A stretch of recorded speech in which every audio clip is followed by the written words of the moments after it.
Pero hoy vamos a contestar una pregunta de Biblioteca Azul que dice: me gustaría saber qué significa leer como escritora. Súper pregunta. Ok, Biblioteca Azul es una cuenta de Instagram muy linda que tiene sobre todo fotos de literatura infantil, pero yo sé que la persona detrás de Biblioteca Azul es Monse. Lo sé porque Monse es miembro de Escribir es un lugar. Entonces me voy a dirigir a ti como Monse. Y hace unas semanas, casi un mes, tuvimos en Escribir es un lugar una invitada especial. Es algo que hacemos con frecuencia, entrevistar a artistas y escritoras sobre su proceso creativo y asomarnos no a los libros terminados, sino a todos esos procesos que generalmente no vemos, y las entrevistamos sobre los libros que abandonan, los libros que tomaron mucho tiempo y todo lo que hay dentro de cada proceso creativo. Y hace un mes estuvo con nosotras Fernanda Trías, escritora uruguaya muy buena, que acaba de sacar una novela que se llama More Rosa. Y muy generosamente Fernanda nos contestó nuestras preguntas y nos habló de su proceso. Y habló también sobre la docencia, porque ella hizo una maestría de escritura y además ahora es profesora en una universidad en Colombia de escritura creativa. Entonces, una de las cosas que dijo es que algo que sí se puede enseñar en los salones es a leer como escritor o escritora.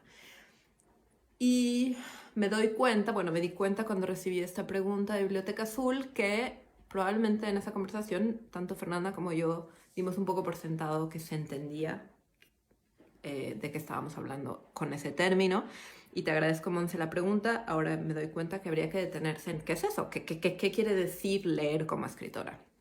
Entonces, bueno, Fernanda era un poco de contexto. Obviamente yo no voy a hablar por Fernanda, es solo mi opinión en este podcast, como siempre. Pero te quiero decir lo que yo creo que significa leer como escritora. Voy a empezar con un ejemplo porque creo que puede ser esclarecedor. Y el ejemplo es que yo soy una persona que no cocina. A mí cocinar no me interesa, nunca me ha interesado. Si me quedo sola, básicamente abro una lata de atún y le pongo elote y mayonesa desde que tenía 13 años y ya. Pero, en cambio, sí me gusta mucho comer, me gusta mucho comer bien. Por suerte me casé con una persona que ama cocinar, entonces puedo comer bien sin cocinar. Pero lo que te quiero contar es que me gusta mucho comer. Antes de la pandemia, mi gran placer en la vida era un restaurante, probar cosas nuevas. Además, tengo como buen gusto del olfato y del gusto, y sobre todo desde que dejé de fumar y reconozco los sabores y todo.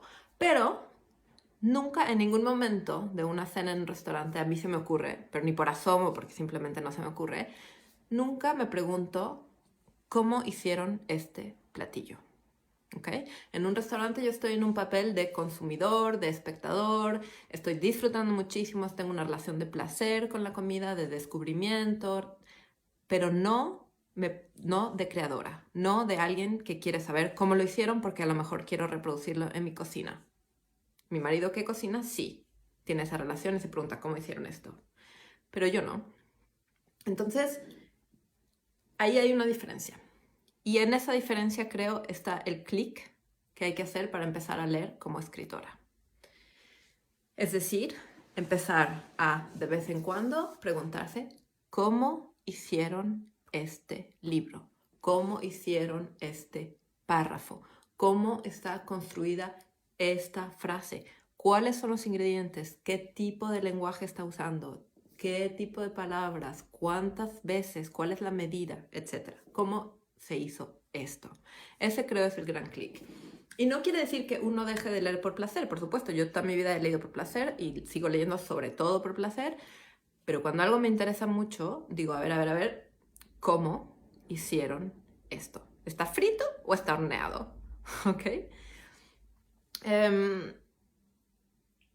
Y luego creo que también te puede ayudar primero, luego podemos ir con más detalles a cómo leer y cómo hicieron esto, pero creo que puede ayudarte también como quitar un par de mitos en el camino, que son como mitos que aprendimos todos muy temprano en la escuela y que pueden estorbar a la hora de leer como escritora.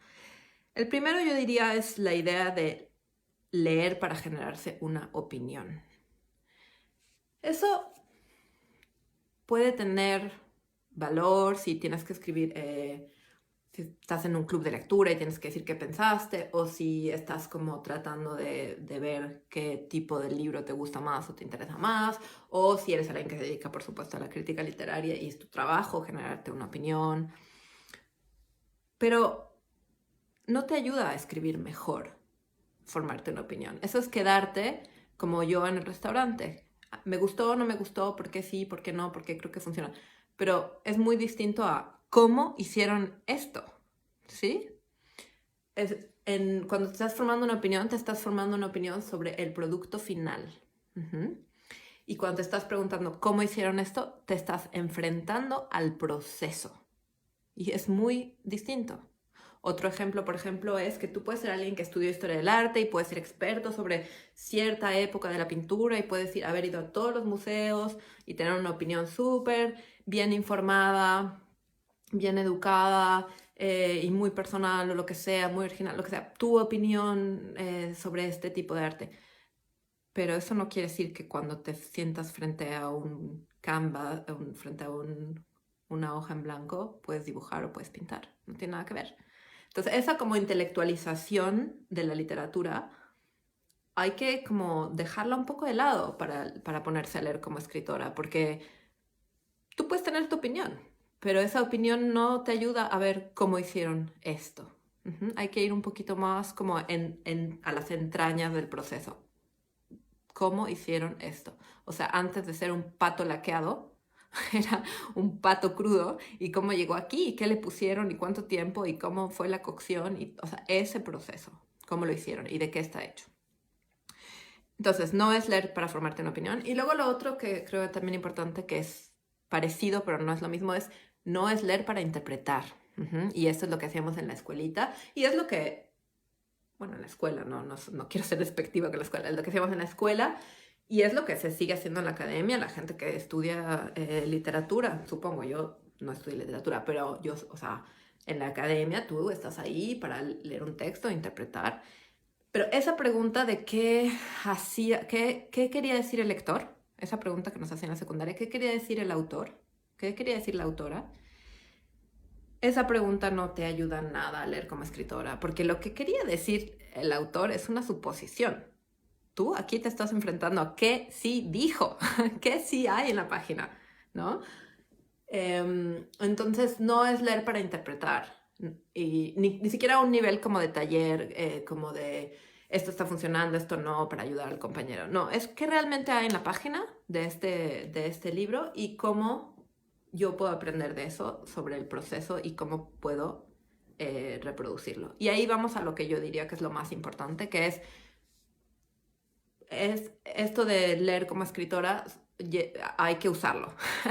O sea, no sirve tanto dejarlo en la teoría si lo que quieres es escribir mejor. Lo que sirve es ver cómo lo hicieron y luego probarlo tú. De igual manera que tú puedes ir a un museo y acercarte al cuadro y pensar muy como detenidamente, a ver, ¿cómo hizo esta pintora para que en una superficie bidimensional plana yo perciba volumen? ¿Cómo lo hizo?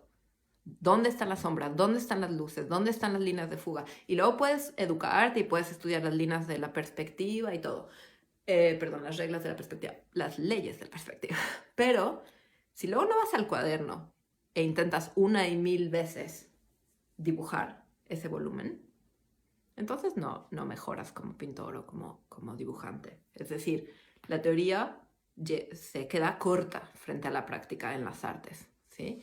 Si estás en un ámbito escolar es suficiente porque esa es otra intención, pero si lo que quieres es escribir, entonces hay que ensuciarse las manos con las herramientas. Entonces, no es leer para formarte una opinión, no es leer para interpretar, es leer para preguntarte cómo hizo esto. Y luego para ir a tu cuaderno o tu computadora y probarlo. Ahora, ¿cómo hizo esto? Por supuesto, pues es una pregunta muy amplia. Entonces, yo lo que te recomendaría es